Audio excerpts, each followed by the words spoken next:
الکریم اما بعد فاعوذ باللہ من الشیطان الرجیم بسم اللہ الرحمن الرحیم فلما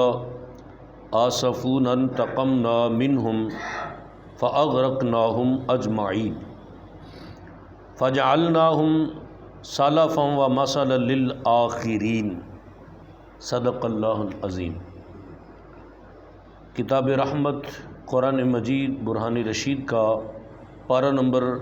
25 سورہ زخرف اور آیت نمبر 55 اور 56 ابھی تلاوت کی، ترجمہ کرتے ہیں۔ ارشاد فرمایا، پھر جب انہوں نے ہمیں ناراض کیا تو ہم نے ان سے بدلہ لیا۔ تو ہم نے بدلہ کیا لیا؟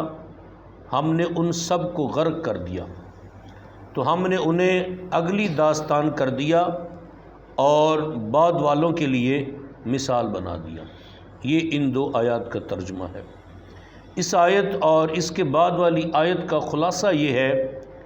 ہوا یہ کہ جب فرعون اور اس کی قوم نے اپنی بدعمالیوں کی وجہ سے رب العزت کو ناراض کر دیا، تو اللہ تعالیٰ نے ان کے جرموں کی سزا میں ان سب کو غرق کر دیا، اور اللہ تعالیٰ نے انہیں ماضی کی عبرتناک داستان بنا دیا اور بعد والوں کے لیے مثال بنا دیا، تاکہ بعد والے ان کے حال اور انجام سے نصیحت و عبرت حاصل کریں۔ ان آیات میں بیان کیے گئے واقعے میں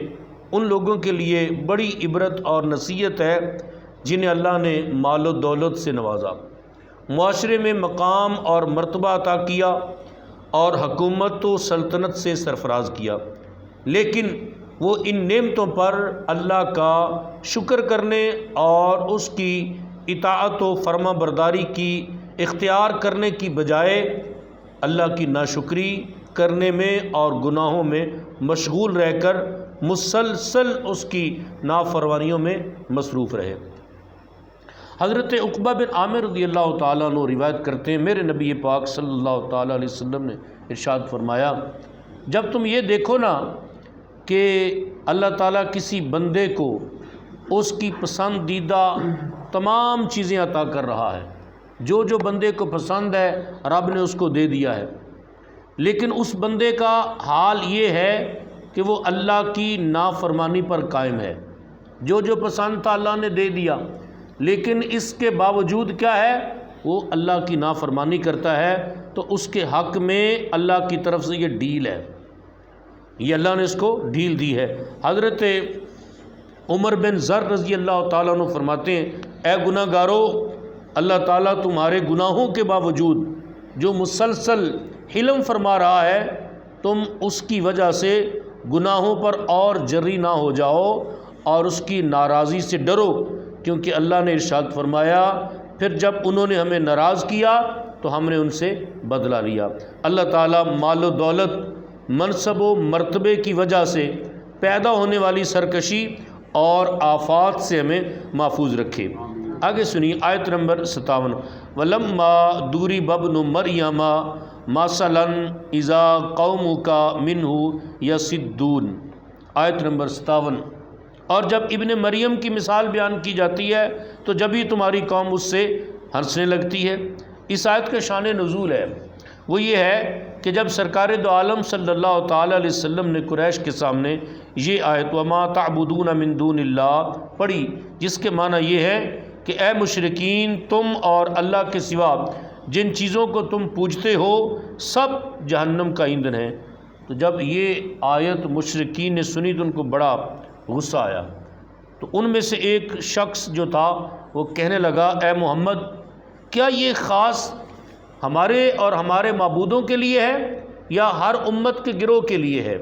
تو سرور عالم صلی اللہ تعالیٰ علیہ وسلم نے ارشاد فرمایا کہ یہ تمہارے اور تمہارے معبودوں کے لیے بھی ہے اور ان سب امتوں کے لیے ہے۔